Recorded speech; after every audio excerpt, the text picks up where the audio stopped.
Hey everyone, welcome back to the channel. Today, I've got an intense and shocking story to share with you. Wife of 3 weeks lying to me already. I just found out that a guy my new wife works with was once a fling. We have been together for 3 years and we just got married a month ago. I have asked her if there was anything between her and this guy before because of the way he acts when I am around. She always says no, I have never had anything to do with him. She swore. I've asked her more than on one occasion during our time together, and she always says no.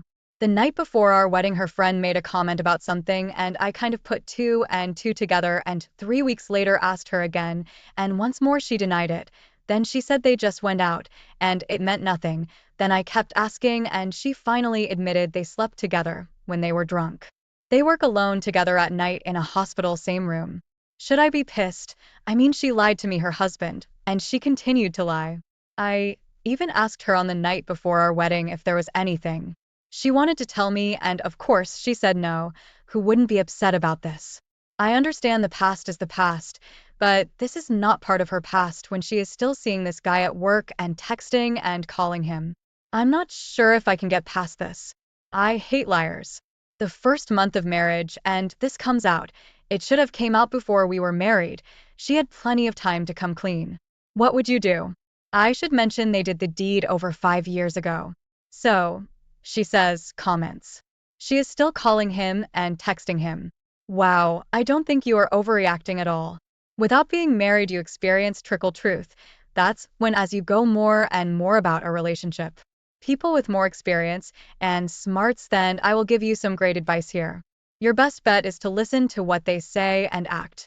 As for me, first thing I would do is insist that she change jobs. That would be the minimum. Good luck. I would react the same as you. Why hide the fact that she slept with him? She lied to you. Why? Lies create doubts.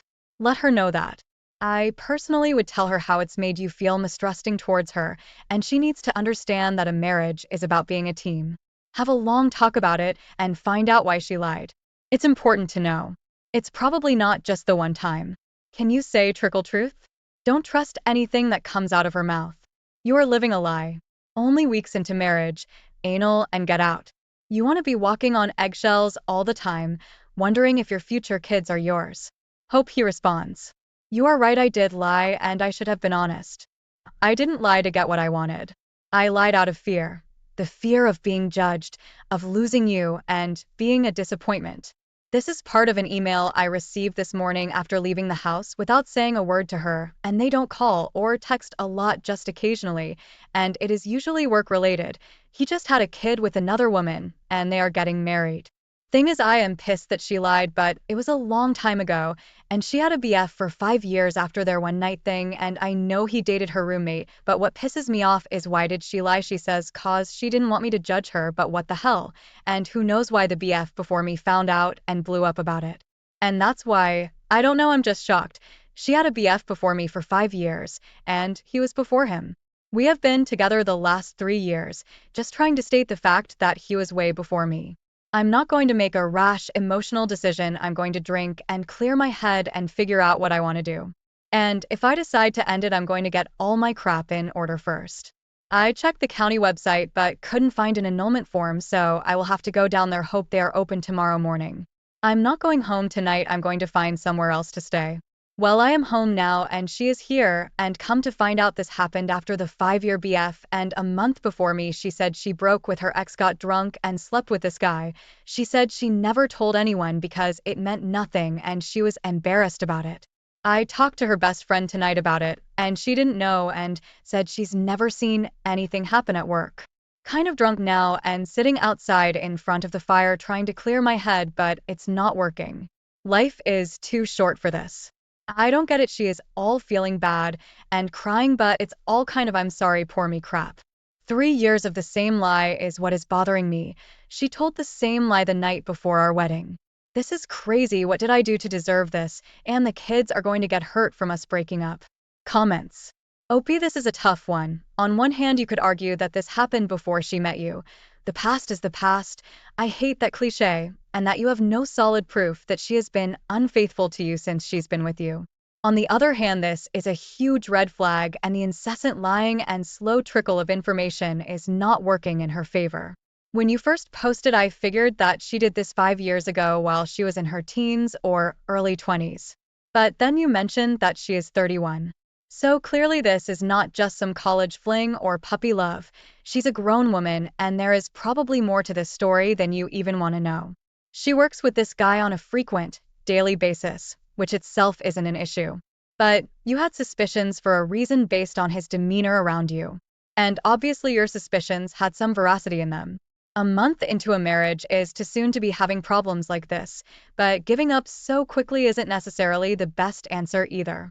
Assume she is telling the truth, that she ducked the guy once 5+ years ago, and that she has never been unfaithful to you in the meantime.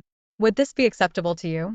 Probably, and if she's being honest with her info, albeit lying by omission, then you should be able to get through this with solid communication moving forward. However, in her case and at her age, her story has more holes than a golf course, and you're still discovering more holes. We don't have all of the intangible information, so it's easy for us to say divorce, but as an outsider looking at this, it's really difficult to take her story with this other guy seriously. Opie responds, I told her that Friday night that I wanted her to delete him from her phone and no more calls. She was pretty historical that night, so maybe she freaked when she seen he called, and that's why she deleted the VM. Just a thought. I am really trying to give her the benefit of the doubt, but it's not easy.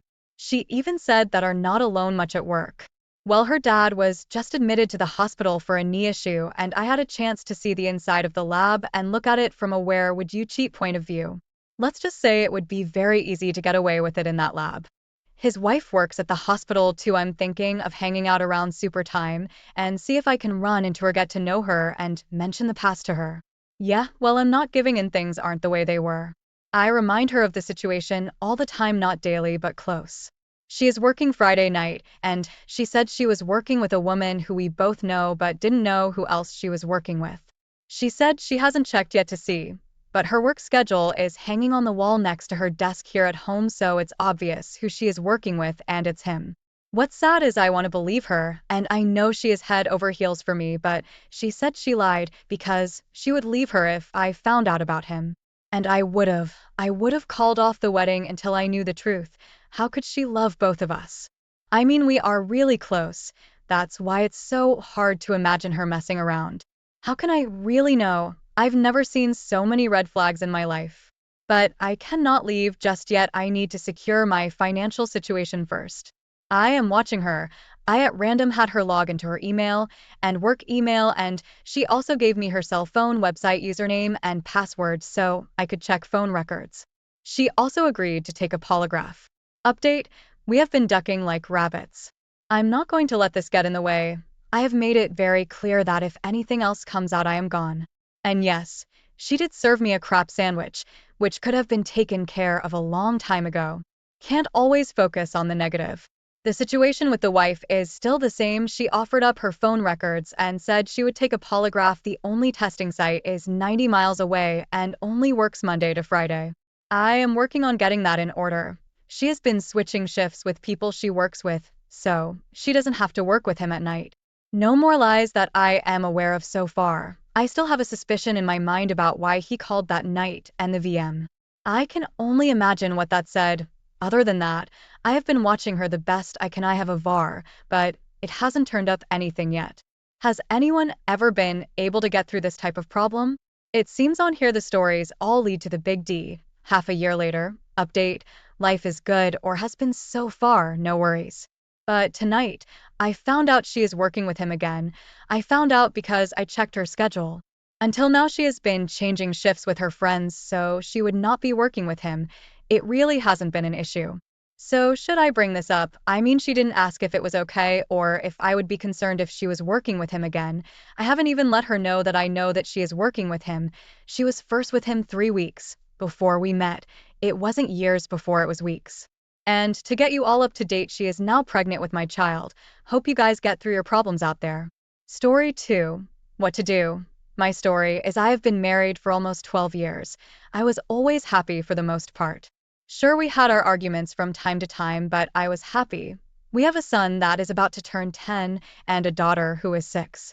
My wife has been unhappy at times and told me at different times that she didn't feel like there was any communication between us, and she said I wasn't there for her emotionally. This last January, she said we needed to talk, and she informed me that I needed to find some place to live, that we needed to separate. I talked to her and said that is not what I wanted and said I could do better. After about a week, she agreed to me not moving out. I thought things were going fine, and she even commented to me that she told one of the girls she works with that I was doing a lot better and that I really seemed to be listening to her and paying more attention to her. Early March, she was planning a trip the weekend of May 1st to run a marathon with her sister. She wanted me to go. I told her I would like to go, but I couldn't because I couldn't take off work the Friday before and Monday after the marathon. Plus, my son was in a baseball tournament that weekend and I helped coach his team, and I would also have my daughter. She got really mad at me because I wasn't going to go with her. We got through that, so I thought. I talked and texted her a few times while she was gone, and I could tell there was something wrong. I picked the kids up early on Monday, so they would be there when she got home. When she got home, the kids ran and hugged her, and I gave her a hug, but she was cold as ice. We walk in the house, and she went to lay down, and I walked in the bedroom, and she said we need to talk. You need to find a place. I begged, pleaded, and everything else for a week, but no give. She said she needed space, so I rented an apartment. Was there for a week, and she called and said we needed to talk. So I went by there, and she said she was scheduling an appointment with a mediator, that she wanted a divorce. I work an odd shift schedule, 1 month of nights and then 1 month of days. So we told the kids I was living in the apartment so I can sleep during the day when I work nights.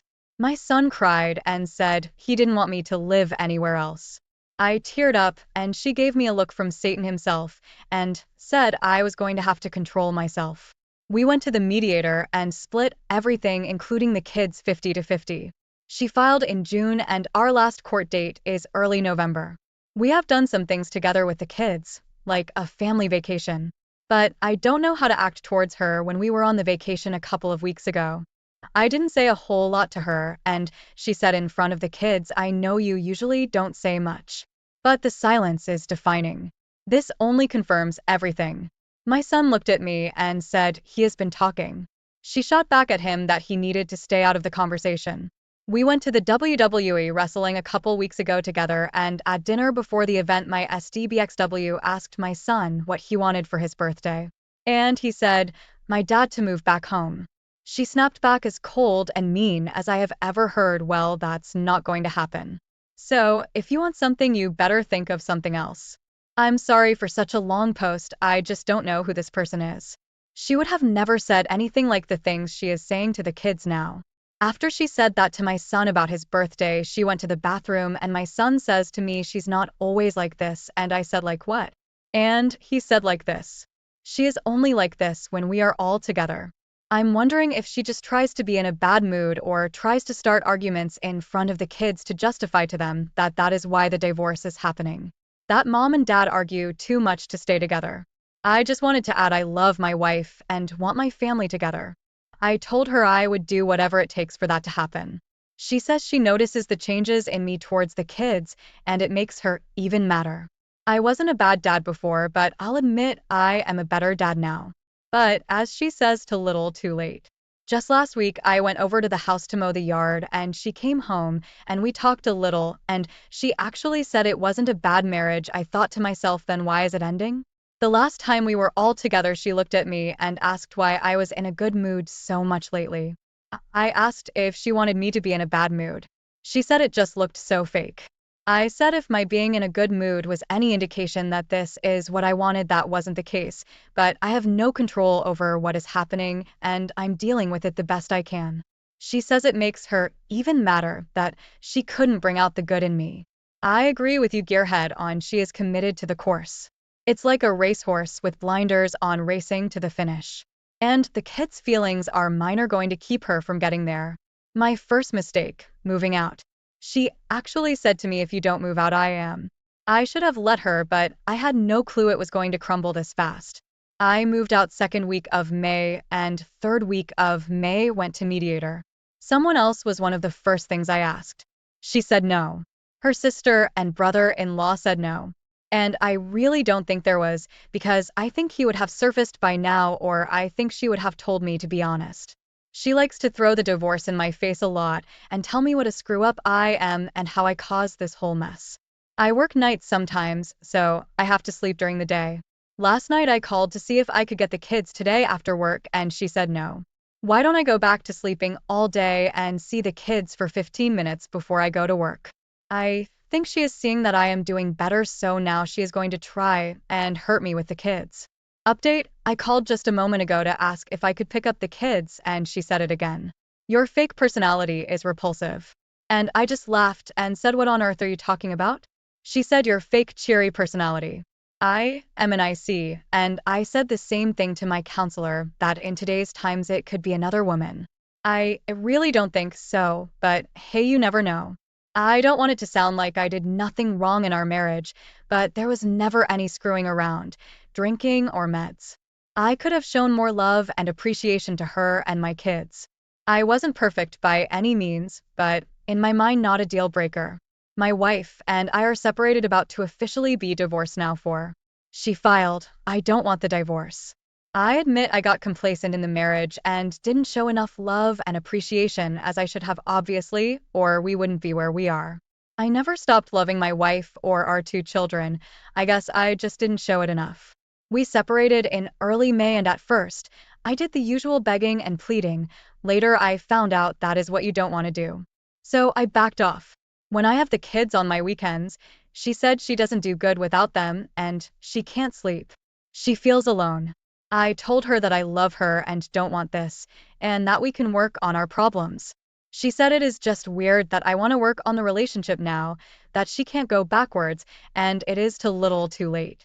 I just can't understand how a parent who misses their kids so much is willing to see them half the time and give up on the marriage.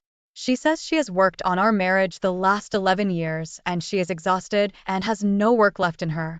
She said she doesn't know if she can forgive herself for the misfortune that this will affect our kids, 10 and 6, but is not willing to stay and work on the marriage. There is no other man that I know of, and no drinking, drugs, or anything of the sort, just that I haven't been there for her emotionally, and she says we have grown apart. I just don't understand how you can just give up on your marriage and be willing to see your kids half of the time, but then cry because you don't do good without the kids. I guess she has been hurt by me more than the hurt of missing our kids, not physically but emotionally hurt, not feeling loved. My son's birthday was Saturday, and they stayed with me Friday night. We went over to the house Saturday, and my SDBXW and I were working on his birthday cake. We bought an ice cream cake, and we were turning it into a wrestling ring with black twizzles as corner posts and candy straws as the ropes. She cut part of the cake off to make it square and used part of the piece she cut off to use as steps to get into the ring. I said, that is pretty cool. I never thought of making steps. That is a good idea. She says, nothing you say is sincere. About 10 minutes later, she says, this is going to sound weird, but you need to leave and come back in a couple of hours. I need to be here with just the kids. I got mad, but didn't say anything, told the kids bye, and my son asked why I was leaving. I got in my truck, pulled out of the driveway, and turned the corner, and pulled over, shut my truck off, and walked back in the house. My daughter asked what I forgot, and I said nothing. I walked into the kitchen and calmly told her that it was my son's birthday, and I'm going to spend the day with him, and if she couldn't handle being around me, she needed to leave. She said, you're in a dollar sign hole. I said, maybe, but I'm not leaving. I guess she called her sister, because she left with her to go get a coffee. She came back about 15 minutes later and said, I don't care if you stay here, but you were just smothering me in the kitchen with your fake conversation. Some of my son's friends came over for his birthday, and we took them to lay laser tag. When we got back, she went straight to bed and I stayed with the kids. I checked on her and she said her sinuses were killing her. I got her some medicine and another blanket because she was freezing. I could see she was crying, and I asked if she was all right, and she said that she just has bad anxiety. I said, anxiety over what? And she just said her life. And she doesn't sleep at all without the kids there. I told her to get some rest and I would be there with the kids. She did let me touch her forehead to see if she had fever. It was really nice to touch her. I told her just the other day that through all the mean things she has said and the attitude she has had with me, I still love her and I always did and always will. Love is among other things a choice and I choose to love her. Her sister called me the other day and told me she is still trying to talk to her, and she said she told her that through all he has been through, he still loves you. That has to mean something. Her sister said, she said, what has he been through? Her sister said, he was kicked out of his home and separated from his family. I really am proud of the way I have not really gotten mad through all of this. Gotten really frustrated, but haven't yelled or gotten mad and said things I would regret. I hope that counts for something in her eyes. She told me Sunday that it is just weird that I want to work on the relationship now and she doesn't. I said, did you think I would just say okay and walk away? I went and bought some flowers today and left them at the house for her when she gets home. She works late tonight and I have the kids. I just left a handwritten note that said, I hope this makes your day a little brighter. Rose, I will take the advice you gave with the kill her with kindness. I have looked at the 180 and like some of the concept, but I think some of it was part of the problem in the marriage. She feels I didn't appreciate what I had and she felt like we weren't good friends and we didn't grow together and have an emotional connection. But in all reality, nothing I say is going to be right in her eyes now. So my actions may speak a little louder. I pray every day the Lord will soften her heart, and if it is his will, then that is what he will do in his time. The kids and I went to my son's hitting lesson last night and she showed up not long after it started. We talked for just a second about maybe getting my son some strength and agility training. Then she tries to argue with me about how I don't need to be at every one of my son's hitting lessons. I work in odd shifts, so I schedule them around my schedule. He goes on Wednesday one week and then Friday the next week. But I schedule them so she can be there also if she wants. She said I shouldn't schedule them around my schedule, that I don't have to be at every one of them and that I don't go to every one of my daughter's gymnastics lessons. I told her if we were able to change my daughter's schedule, I would do that, but it is Mondays only and I work every other Monday, so I miss every other week. I told I would be at every one of my son's lessons. I'm sorry. Every year before now I have coached my son's baseball team. She said now that you are not coaching, you don't have to be at everyone. I guess she just doesn't want me to be there, or she is just trying to argue over nothing. We left there, and she said we needed to come by the house and get the kids some clothes for the kids' school pictures today. I said we were, and while we were doing that, I would fix the dishwasher. We get over there, and I worked on the dishwasher and got it running. There were a lot of dishes in the sink, so I started loading. She said no, I'll do that, and I said I got it. She walked through the kitchen a few minutes later and said, stop doing that, I'll do it. Again I said I got it. I finished putting the dishes in and started it. Then my son wanted to play catch with the football. So we went outside to play catch for a minute. When we went back in, she seemed to be in a hurry for us to leave, so we left. As we were leaving, she gave me a thanks for fixing that. I didn't get a chance to talk to her much about us because the kids were there after we were at the apartment for a little bit. I called her and asked her when exactly she wanted to have the kids this weekend for her birthday. And she said whenever. I said it was her choice and I wasn't going to deny her the kids on her birthday. I did ask her when did my son ask her if I could move back home for a week and see how it goes. She seemed to get agitated and said the last time she had them, she couldn't remember. They were lying in bed and he asked her, and she said that's not going to happen. We tried that. It didn't work. When you get older, you will understand. I don't know if she says these things in a hateful tone to my son, or just to me. I told her I was just wondering when he asked her and what was said. She said it was no big deal. I said okay, and the phone went dead. I called back and asked if she hung up on me because she didn't say bye or anything, and she said I thought you were done talking, and I said no, I still want to talk to her face to face, and she said what do you want, and I said you. She said well, that can't happen, and we are not putting this off. I told her I loved her, and I wasn't giving up on us. Later on, I sent her a texted saying I would like for us all to go to dinner for her birthday. And she never replied. The kids and I stopped by the house this morning to get some different pants, and she seemed to be in a good mood. Not towards me, but in a good mood. We left, and I told her to have a good day. After I dropped the kids off and got back to my apartment, I called and asked her if she found out what is supposed to happen in court tomorrow, and she said she doesn't know, that she would send me the email from the attorney, but we were not putting this off. She asked me why I needed to know, and I said because I am part of this also and I wanted to know what is going on. She said she would be walking around dazed and confused, but the attorney hopefully would know what was going on. She said she was sending the email right now, but when I got the email, it was a confirmation for my son's hitting lesson that I sent her. I sent her an email back and told her I didn't get it and that I didn't want to delay it. I wanted to stop it. I loved her and wanted to do whatever it takes to keep our family together. She said I'm a good guy and a great father, but there just isn't an emotional connection. She said to me not long ago that it wasn't a bad marriage, she just sees it as what it is to people that didn't grow together but grew apart. She did finally send me the email from the attorney, and she is supposed to go before the judge Friday at 1:30. I'm not obligated to be there, but I am going to be there. I plan on getting her to talk with me after. I am on the night shift right now, so I couldn't talk to her tonight.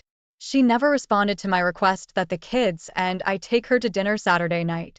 So I texted her right before I walked into work saying I guess it was a no on the dinner with the kids and I. But if she would go to dinner with just me, that would be great. I also said I know that she didn't mean to be hurtful when she said she got married and had the kids, and she could mark those off her bucket list. Although it did hurt. I said I know that was just her hurt talking. She responded telling me to stop playing the victim and quit turning her words into negatives. And if I took that as such, then that confirms the fact that I absolutely don't know her at all. I texted her back and said I'm not playing the victim and I was just trying to tell her I know where she is at and I know it is her hurt that is lashing out and I understand that. I told her that I have always and still do love her. I just made the mistake of not always showing my love. But it was always there. I told her my mistakes have hardened her heart for me, but it isn't something we can't overcome. I told her that I carry the guilt every day that I hid my love for her from her, and the guilt that our kids will only see us half the time because of it. I agree with the letting her get mad. We had a couple of talks a couple of months ago, and she really let me have it. I told her I thought that was good for her as hard as it is to hear it. The last couple of weeks, she has kind of been nice. But the last couple of days, she has been a viper. I called the house tonight and was going to talk to the kids about 8 and no one answered. So I called her cell and she didn't answer. So I texted her and asked if they weren't home or was she just not answering. She never responded. I called again about 9 and my son answered. I talked to him for a few minutes and he asked when he was getting to stay with me and I said probably not until Sunday. He said, but I thought we were coming to your house on Saturday. I said, well, you and Sissy are going to stay with Mom on Saturday for her birthday. He said, well, why can't we stay with you until we go to eat at the Japanese steakhouse? I said, are you guys going there to eat Saturday night? And he said, yes, are you not coming? He turned and said, Mom, is Dad not coming to eat with us? I could hear her in the background say, no, Dad has to work. Which isn't the truth. I told my son that I wanted to talk to my daughter, but my wife said no, we are studying for her spelling test tomorrow. I said, okay, I'll call back in a minute. I called her cell and it immediately went to voicemail. Then I called the home phone and no answer. I texted her and said I would like to take her and the kids golfing Saturday. And I was just wanting to tell my daughter good luck on her spelling and reading test tomorrow. I also asked if she wanted me to take my son to a friend of his birthday party on Sat. She did respond with the party got moved to next Sat. I replied with, if you don't want to go play golf or to dinner, all you have to do is say no. I don't get the no answer. She never responded back. I'm not going to give up, but I think it is a lost cause. I was just a stump in the relationship, and I sat on the sidelines. But we always went and did things together, and as a family, I don't go out with the guys or anything like that.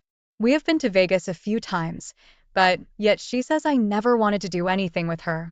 Sometimes I think she really just doesn't love me anymore, but I hope her anger means she still cares. Well, I got a call this morning saying that the attorney needed me to sign a paper before court today. I asked her what paper and where. She said she would send me the email. The email didn't show, so I called her back and said I didn't get it. She said it was just a paper with numbers all broken down and the child support numbers, and that she was just supposed to go before the judge and tell him that she didn't want the child support. I said, okay, I'll meet you at the courthouse. She calls back about an hour later and says the attorney said that I didn't need to sign it and that I wasn't obligated to be there and was no need to be there. She said that they weren't trying to pull something over on me, that it was just she had to tell the judge that she didn't want the child support. I said okay, but with every intention of going. I show up at the courthouse, and I see her and the attorney walking in the other door and wait on them. They turned a corner, and I followed them up the escalator until they seen me. We go into an empty courtroom, and he tells us to sit on a bench, and he would get the judge. While we are sitting there, she says, "What are you doing here? You didn't have to be here." I said I am involved in this, and I want to know what is going on. She said, "He is defending me." Well, not defending, but representing me. I said I know that, but I still want to know what is going on. Just about that time the attorney says you can come back here. So I let her get up and he says you can come back here also. We go into the judge's chamber and he says to us, "Raise your right hand and do you swear to tell the truth?" And so on. The attorney asks us some legal stuff, and the judge signs some papers and says you are now officially divorced, and by law you cannot marry for 6 months. Wow. Never seen this coming. We walk out of the judge's chambers, and the attorney says we don't have to worry about the November 4th date. He would take care of it. He turns to the court clerk and says strike the November 4th date, it is taken care of.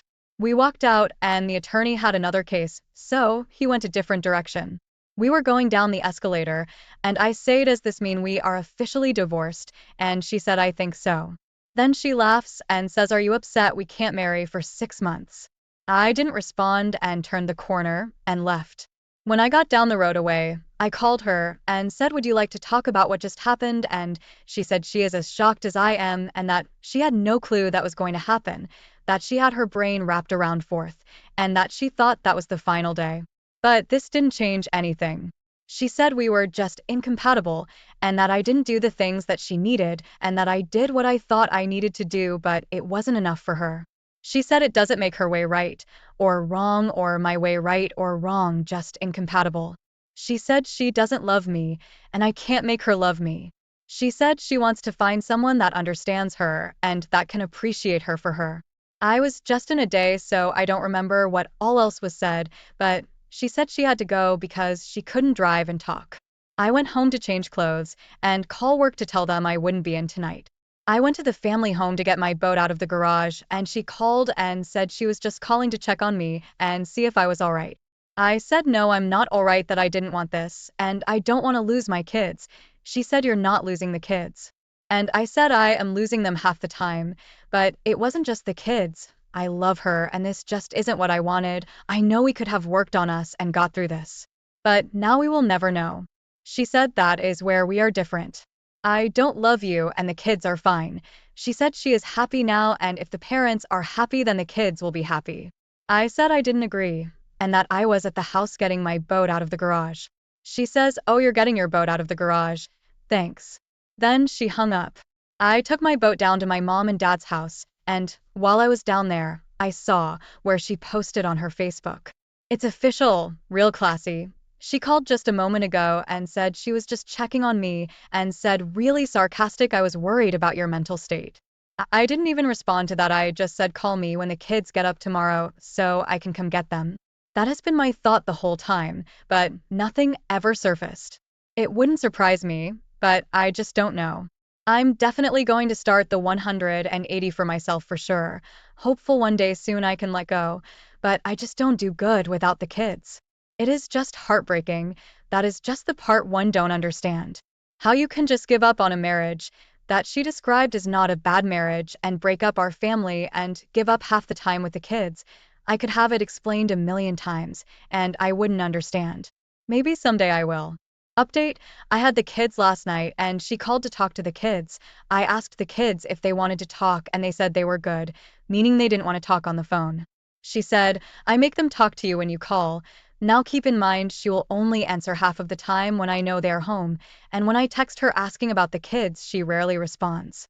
So, I handed the phone to my son and told him to talk to his mom. He talked to her for just a second, then handed the phone to my daughter. She talked for just a second, then got off the phone. Ex calls today and says she is just calling to check on me. I said I was fine, and she asked what I was doing. I said I was looking on the net for houses, and she asked where at, and I said I was just looking. I told her I wasn't going to get one soon, but will have to eventually. She suggested a couple of areas, and I said thanks. Then again, she said she was just calling to check on me. I said I'm fine and thanks. When I picked my kids up from school, my daughter said she needed to make a poster for school. And it was supposed to be turned in today. I asked her how to come. I am just now finding out about this.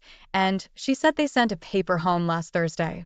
The ex had them Thursday and Friday. I called her and asked if she knew where this paper was, and she said it was at home and that she would help her with it. I said we were going to go by the house to get the paper. She said she was on her way and would be there shortly. The kids and I found the paper and left. She texted me not long after and asked if we already left, and I said yes. We're going to get some poster board. But would she get some family photos to use on the poster and bring them to my daughter's gymnastics tonight? She never responded, so I sent her a text back saying yes, no, maybe. She finally responded yes, of course. While we were at my daughter's gymnastics, I told her if she wanted to help with the project, that was fine.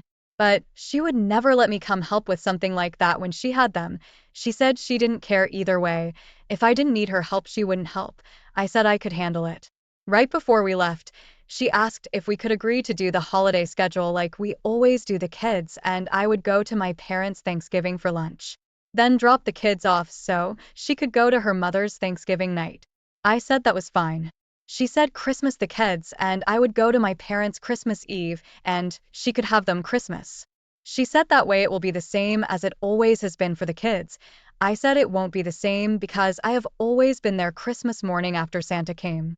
She said, well, Santa can come Christmas Eve at your house and Christmas Day at hers.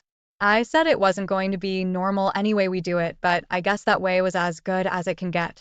She said, I think it will be fantastic. Maybe we can switch off every year. I said that sounds good. She stays at gymnastics for just a minute to fill out a paper and the kids and I left as we were pulling out of the parking lot. She came walking out the door and was walking right in front of us. I gave my truck some gas like I was going to run over her. Mind you, we were about 20 yards from her, and she gave me a go to hell look and shook her head. I thought it was funny, but she didn't see any humor in it. She didn't even wave or anything to the kids. Oh well, I'm being nice. I will look up the manning up. It is just in my nature to be a nice guy, but I understand what you are saying. Nice guys do finish last, I guess, in my case anyway. I called the kids last night about 9 to tell them good night, and while I was talking to my daughter, I could hear her in the background saying, okay, that's enough. Let your brother talk. Then my son talked about Tisacons, and my wife said, okay, son, that's enough, talk to him tomorrow. The only reason I called at 9 was because I called about 8.30 and no one answered. I texted her later and said the screaming in the background was a little ridiculous. She texted me back this morning and said she didn't mean to be a jerk, but the kids were in bed. I texted her back and said she was being a jerk because the kids couldn't have been in bed for more than 2 minutes, and it wasn't like I was going to talk for 30. And if she would answer the phone, it would have been a non-issue. I hate to do it, but I can play the not answer game when I have them. Half the time she never calls to talk to them anyway, which is really odd. I really do need a haircut. The funny thing is, that is what she does. We opened up our own hair salon about 1 year after we were married, and she is the only person that has cut my hair for the past 12 years. I did go to a cheap hair cutting place one time since I left, and it was really odd feeling. I will find somewhere to get it cut tomorrow, because I really need it cut. She called today, I didn't answer. Then she left a text saying we needed to go to the attorney's office and sign a quick claim deed for the house today or tomorrow.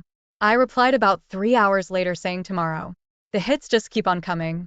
On the bright side, I do get to pick the kids up from school tomorrow. Yes, our divorce is final and, in our agreement, I let her keep the house. I know, really dumb on my part. I took nothing for the business that we started together, and she got the house. I guess that is the blowback from being a nice guy. I get to walk away with just my stuff and start all over. The quick claim deed is just to get my name off the title. At least we do have joint custody, and I get my kids half the time, better than every other weekend. This is where the anger comes in. If I would have known she was going to be such a witch, then I wouldn't have been such a nice guy and gave her everything. I just really didn't think it was going to end up like this. Lesson learned, but expensive lesson. I'm doing my best, but it sure is hard. It would be so much easier if I didn't have to see her or talk to her so often. I mean, I still talk or see her every day because of something with the kids. She called earlier this afternoon to ask if I wanted to go on a field trip with my daughter in a couple of weeks. She couldn't go. Then started to try and criticize my choice of dinner for the kids. I just said, "Is that all you wanted?" Then she said yes. I said, "Okay, bye. I'm not going to put up with that crap anymore. I'm not going to argue. I'm just not going to listen to it. We are not married anymore, and I'm not going to listen to it." I went to go get my hair cut earlier. Went into one salon and they were booked up. The lady suggested I go just down the street. So I did. I walked in there and there were about 4 girls that used to work at our salon. I had no clue they worked there and I didn't think they recognized me. I got my hair cut by a girl I didn't know and left without talking to anyone. About an hour later, a girl that used to work at our salon friended me on Facebook. She works at the salon where I just got my hair cut. But she wasn't there. About 10 minutes later, my ex called asking why I friend her and why I disrespected her by going to that salon when I knew all those girls worked there. I told her that I didn't know they all worked there, and it was just bad luck I even ended up there. She was just livid and screaming and calling me every name in the book. Then she texted me that if I buy a house in what she calls the hood, she was going to fight me for full custody.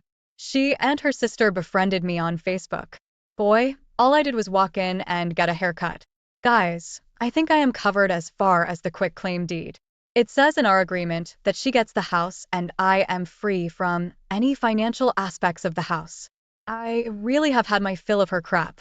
I still have a bunch of tools and whatnot in my shop at the house, and we agreed verbatim to let me keep that stuff in there until I found a house. Should have gotten it in writing. She calls yesterday and says I have 30 days from the divorce final to get my stuff, where she can donate it to Goodwill. Guess I'm going to have to find a storage. Some of the stuff that comes out of her mouth and things she texts. I really think she has lost her mind. My comment, just ignore her, ghost her. There is no point of dealing with her anymore. Focus on new women. There are plenty out there, but if you focus on yourself, there's always someone waiting for you in the corner. Work on yourself, your body shape, your income, and most importantly, your confidence. If you agree, sub and hit that bell and enjoy your weekend. Stick around until the end to see how it all unfolded, and don't forget to like, comment, and subscribe for more jaw-dropping stories. Hey everyone, welcome back. Today, I've got an absolutely jaw-dropping story for you. The popcorn went cold in my hand, the butter a greasy film against my skin. Half an hour past the movie's start time, the silence in the living room was starting to grate. Sarah, usually a stickler for our Wednesday movie nights, was nowhere to be seen. Just when I was about to switch the TV off, the doorbell screamed through the house. I bolted up, heart hammering against my ribs. Relief washed over me as I flung the door open. Relief that quickly turned to a cold knot in my stomach. Sarah stood there, swaying slightly, a stranger in our doorway. Her eyes, usually sparkling with warmth, were glassy and distant. A cloying perfume, sweet and unfamiliar, hung thick in the air. She giggled, a sound light and bubbly, completely unlike her usual laugh. "Hey you," she slurred, her words thick on her tongue. "Movie night, right?" The knot in my stomach tightened. "Sarah, where?" My voice trailed off, the question hanging heavy in the air. "Girls' night gone wild," she declared, the giggle morphing into a loud, unfamiliar cackle that sent shivers down my spine. We painted the town red." Another wave of that unnerving perfume hit me, a stark contrast to her usual lavender scent. This wasn't Sarah. This wasn't the woman I knew. Fear, sharp and icy, wormed its way through me. "Who were you with?" I forced the words out, my voice low and dangerous. Her smile faltered for a second, replaced by a fleeting flicker of something. Fear? Confusion? It was gone as fast as it came. "Doesn't matter," she slurred, pushing past me and into the living room. The movie played on, the soundtrack a muffled backdrop to the turmoil within me. Sarah sank onto the couch, her laughter bubbling up again, a constant undercurrent to the tense silence that had settled between us. Who was she with? Where had she been? What had happened? The questions swirled in my head, unanswered and terrifying. I stole a glance at her, but her face was a mask, her glassy eyes staring blankly at the screen. This wasn't just a girl's night gone wild. Something was terribly wrong. My stomach lurched as I fumbled with Sarah's blouse, helping her dress for work. A flash of crimson caught my eye, a lipstick stain, bright red and brazen, nestled against the white collar. It wasn't the soft pink she usually wore, and it wasn't there yesterday. Whoa there, I said, holding the blouse away from her. What's this? Sarah stiffened, her eyes flitting nervously to the mirror. Oh, that must have gotten on when I hugged Linda goodbye this morning. Spilled her new lipstick, the klutz. Her explanation felt hollow. Linda, her ever-practical coworker, wouldn't be caught dead with lipstick that bold. But I swallowed the doubt, forcing a smile. All right, just be careful next time. That was the beginning. Over the next few weeks, cracks started appearing in our once solid routine. Late-night texts became a nightly ritual, the phone screen quickly turned down whenever I walked by. Work meetings stretched into late dinners, her explanations vague and hurried. Then came the receipt, crumpled and half-hidden in the bottom of her purse. It screamed accusations. A fancy restaurant on the other side of town, a place we haven't been to in years, not since our anniversary before the kids came along. My blood ran cold. What's this? I asked, the accusation hanging heavy in the air. Oh, that, she mumbled, snatching the receipt and shoving it into her pocket. Just a client meeting that turned into drinks. Work stuff, honey, you wouldn't understand. Her voice held a new edge, defensive and sharp. But the lie was clear in her eyes, a flicker of something I couldn't place. The flimsy explanation did nothing to quell the growing suspicion gnawing at me. Things had changed. Sarah's once carefree mornings now involved meticulous makeup routines, a stark contrast to her usual, throw on some mascara and go, approach. A new perfume clung to her, a sweet, floral scent that made my stomach churn. It wasn't the familiar lavender that had become synonymous with her. Every detail, every change, fueled the flames of doubt. Sarah, the woman I loved, the woman I shared my life with, was slipping away. But where was she going, and who was she going with? Guilt gnawed at me like a persistent rat. Downloading the phone tracker app felt like a betrayal, a desperate act fueled by a suspicion I couldn't shake. But the unease had become a constant companion, a dark cloud hanging over everything. The app confirmed my worst fears. Friday night, her phone pinged at a bar on Elm Street, the Alibi, a place notorious for its after-work hookups.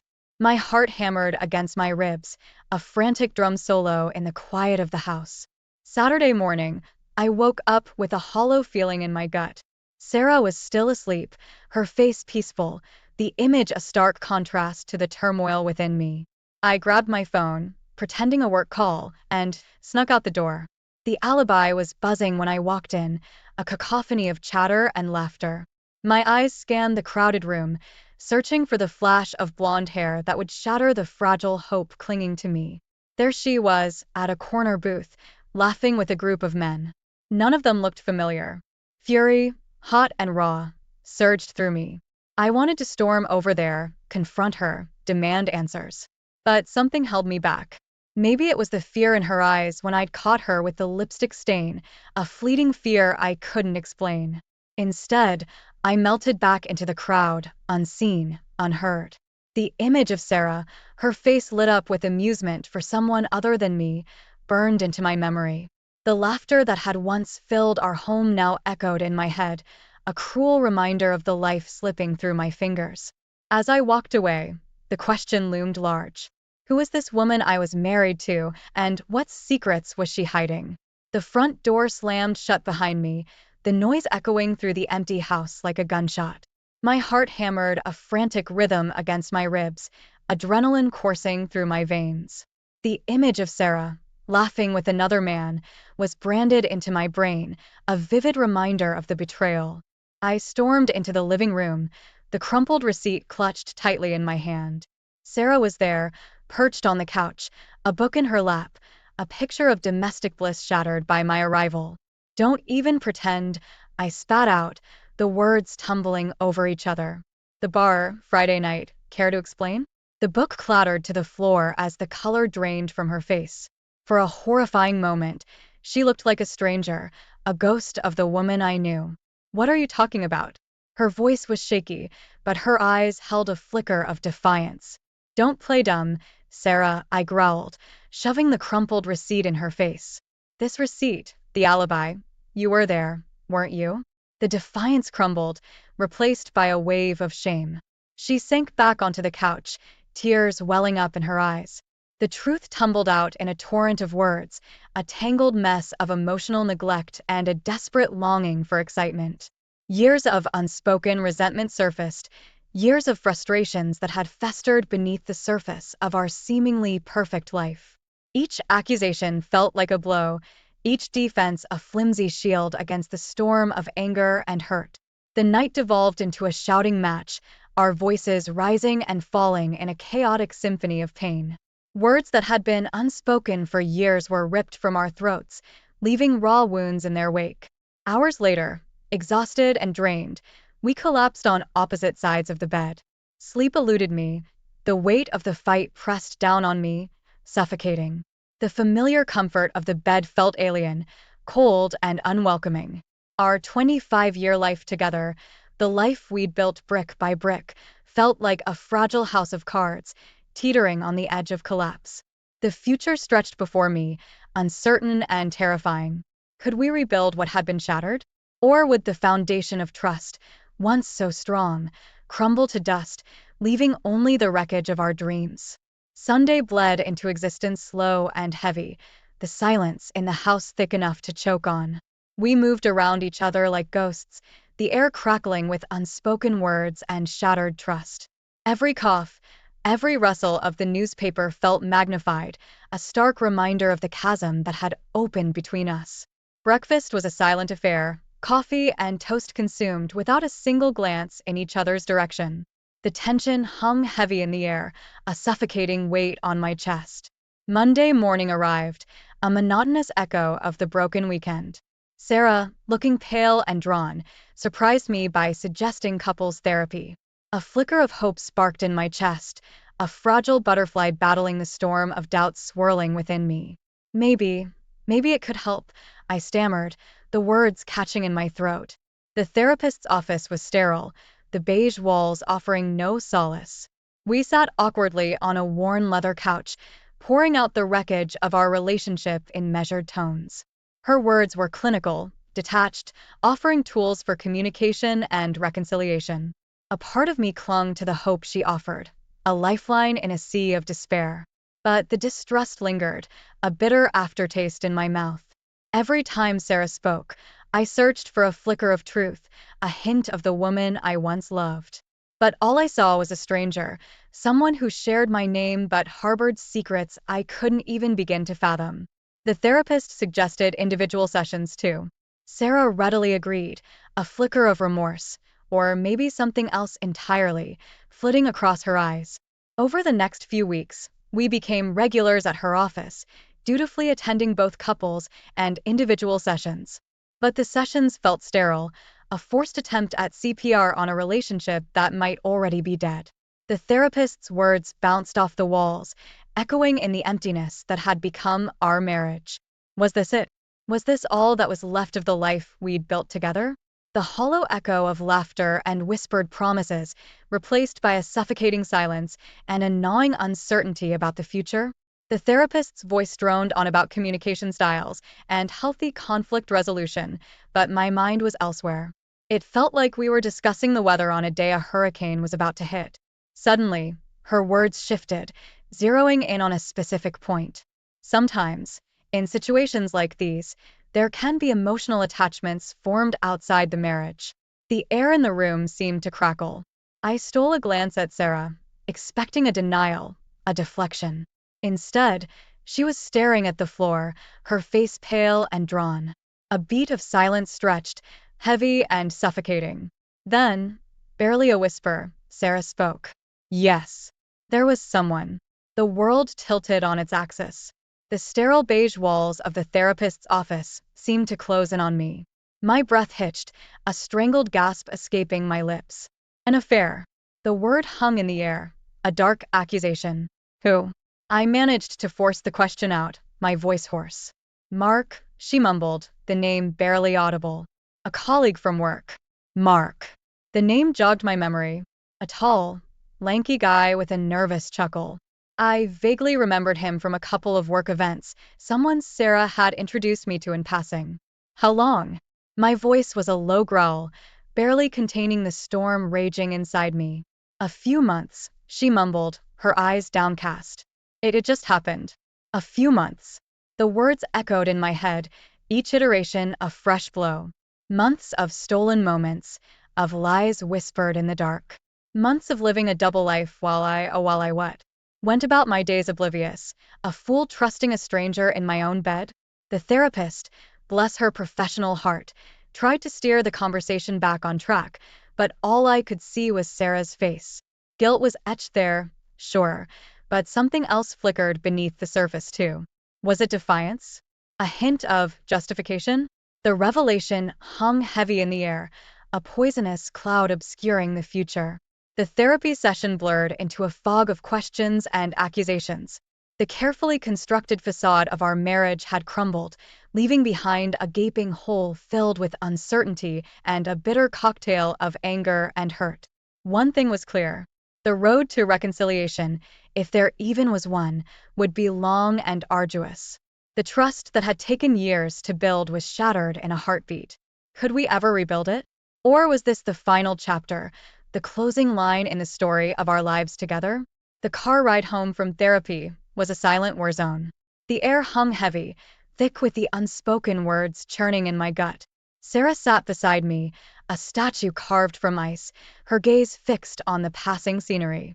Every mile felt like an eternity, each tick of the clock an accusation hammering against my skull. Reaching the house, I practically leapt out of the car, the need for fresh air, for any space away from her, suffocating me. Inside, the silence pressed down on me, a physical weight on my chest. The house, once a sanctuary, now felt like a stranger, its walls echoing with the ghosts of our shattered life. Sleep was a distant dream that night. I tossed and turned on the couch, the familiar cushions offering no comfort. Every creak of the floorboards, every rustle in the house sent a jolt of nervous energy through me. The following days were a blur of activity, a desperate attempt to keep the rising tide of emotions at bay. Lawyers materialized like vultures, circling our carcass of a marriage, their voices a droning monotone as they discussed assets and alimony. Financial discussions, once a mundane part of life, now felt like a grotesque autopsy, dissecting the very foundation of our existence. Sarah sleepwalked through it all, a ghost haunting the halls of our once happy home. The vibrancy that had once sparkled in her eyes was extinguished, replaced by a dull ache of shame. She moved with a robotic efficiency, signing papers, answering questions, but her soul seemed to be a million miles away. The house itself felt like a tomb. Every corner held a memory, a photograph, a piece of furniture, silent witnesses to the love that had bloomed and now withered. Laughter echoed in my head, a cruel reminder of happier times. Now, only the suffocating silence remained, a constant companion in this waking nightmare. The revelation of the affair had ripped the rug from under my world. Everything I thought I knew, everything I thought we had built together, lay in ruins. Distrust gnawed at me like a persistent rat, leaving behind a trail of doubt and despair. Could we salvage anything from the wreckage? Or was this the final act, the curtain falling on the play of our lives? The future stretched before me, a desolate landscape shrouded in uncertainty. The realtor bustled around the living room, her voice chirping about great curb appeal and spacious entertaining areas. I followed her like a zombie, pointing out minor repairs and upgrades we'd made over the years. Each word felt like a nail being hammered into the coffin of our marriage. A couple, young and eager, lingered by the fireplace. The woman's eyes snagged on a framed photo of us on our wedding day, smiles wide and naive. A laugh escaped her lips, light and carefree. The irony of it nearly choked me. The house sold faster than I expected. Standing on the curb on closing day, the moving truck filled with our belongings felt surreal. The new owners, a young family with excited children, buzzed with anticipation as they unlocked the door. We were an afterthought, ghosts fading away from the life we'd built here. Two separate apartments became our new realities. The silence was deafening. No more shared routines, no clinking of coffee mugs in the morning, no late-night whispers about our day. Just the hollow echo of loneliness bouncing off the bare walls. I threw myself into work, seeking refuge in the familiar grind. Bills piled up, emails demanded attention, deadlines loomed. But the work offered little solace. Sarah's face flashed in my mind during every pause, a constant reminder of the gaping hole in my life. Social media became a minefield. Mutual friends posting pictures of happy families and weekend getaways felt like a personal attack. Their joy seemed to mock my misery. With a few clicks, I unfollowed most of them, retreating further into my self-imposed isolation. The world outside seemed to move on in a blur, oblivious to the earthquake that had shattered my life. Days bled into weeks, weeks into months. The anger, the hurt, the suffocating sense of betrayal, it all lingered, a festering wound that refused to heal. One night, staring at the blank ceiling of my sterile apartment, a question echoed in the emptiness. Could I ever forgive her? Could we ever rebuild the trust we'd so carelessly destroyed? Or was this truly the end, the final chapter in a love story gone tragically wrong? The answer, as elusive as ever, hung suspended in the darkness. A rap on the door shattered the silence of my apartment, jolting me out of the gloom that had become my constant companion. Warily, I peered through the peephole. It was Mrs. Henderson, the kind-faced elderly lady who lived across the hall from us in the old house. Surprise washed over me. We hadn't spoken since the moving truck had hauled away the last of our belongings. Hesitantly, I opened the door. Mrs. Henderson stood there, a casserole dish and a bottle of wine cradled in her arms. Her eyes, usually twinkling with amusement, were filled with a gentle concern that sent a prickle of warmth down my spine. "Just wanted to check in, dear," she said, her voice soft. "Saw the lights on and thought you could use a home-cooked meal." Before I could stammer out a response, she bustled past me, filling the sterile apartment with the warm aroma of spices and herbs. The unexpected gesture, so simple yet so profound, felt like a lifeline thrown to a drowning man. For hours, we sat at the kitchen table, the casserole forgotten as memories, both happy and sad, tumbled out. Tears flowed freely, mixed with bursts of laughter as we reminisced about late-night barbecues and the time our cat got stuck in the Christmas tree.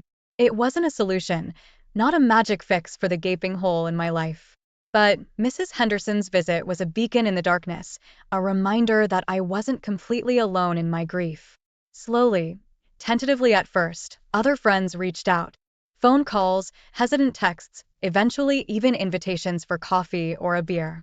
Their support, though initially awkward, was a comforting anchor in the storm that had become my life. Months bled into one another. The raw pain dulled to a constant ache, a dull throb that never quite went away. But amidst the heartache, tiny glimmers of hope began to flicker. I started running again, pounding the pavement until my legs burned, the endorphins a welcome escape from the relentless thoughts. One day, at the grocery store, I bumped into a former colleague, Mark. After the initial surprise, we fell into conversation, catching up on the years since we'd last spoken. He mentioned a new photography class he was taking, his eyes alight with enthusiasm. The conversation sparked something long dormant within me. Dusting off my old camera, a forgotten relic from a happier time, I signed up for the same class. The click of the shutter, the smell of developing chemicals in the darkroom, the thrill of capturing a perfect shot, all of it brought back a forgotten sense of joy. The class became a refuge. For a few hours each week, I could lose myself in the world of light and shadow, the composition and focus. It wasn't a cure-all, but it was a start, a tiny step towards rebuilding a life shattered by betrayal. The future remained uncertain, but for the first time in a long time, a flicker of hope danced on the horizon. The official document landed on the table with a dull thud. Divorce decree, the lawyer announced, his voice devoid of any emotion. Finality slammed into me, a physical blow that knocked the wind out of my lungs. 25 years, reduced to a piece of paper with legalese. The pain was still there, a dull ache that resided deep within me. But beneath it, a strange sense of clarity bloomed. The life I knew might be gone, buried under the rubble of betrayal and heartbreak, but there was still a future out there, waiting to be written. Weeks turned into months, the raw edges of grief slowly smoothing into a dull ache. One evening, after a particularly long day at work, I found myself staring at Sarah's number in my phone's contact list. My finger hovered over the call button, a mixture of trepidation and a strange sense of purpose warring within me. With a deep breath, I pressed the call. The silence on the other end stretched until Sarah's voice, hesitant and uncertain, filled the receiver. We talked for a while, the conversation stilted at first, then flowing with a newfound honesty. There were no accusations, no angry outbursts. Just two people acknowledging the wreckage of what we once had, the dreams that had turned to dust. A quiet acceptance settled between us, a bridge built tentatively over the chasm that had opened up. Life continued, a slow and steady march forward. I reconnected with old friends, joined a hiking group, explored the city with a newfound sense of curiosity. The world, once viewed through a filter of anger and hurt, began to regain its vibrancy. There were still moments, of course, when the past ambushed me, a familiar song on the radio, a scent that triggered a memory. The sadness would wash over me, a bittersweet reminder of what I'd lost. But the anger had faded, replaced by a quiet resilience.